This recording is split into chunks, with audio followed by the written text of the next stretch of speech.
ইসরায়েলকে লক্ষ্য করে ইরানের সাম্প্রতিক ব্যাপক আকারে ক্ষেপণাস্ত্র হামলার জবাব দিতে দেশটিতে পাল্টা হামলা চালানোর ঘোষণা দিয়েছেন ইসরায়েলের প্রধানমন্ত্রী বেঞ্জামিন নেতানিয়াহু।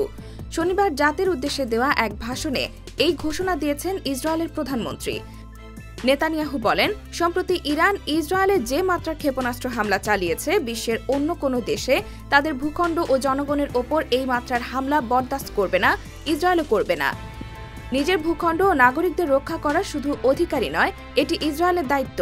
ইসরায়েল সেই দায়িত্ব নিশ্চিতভাবেই পালন করবে।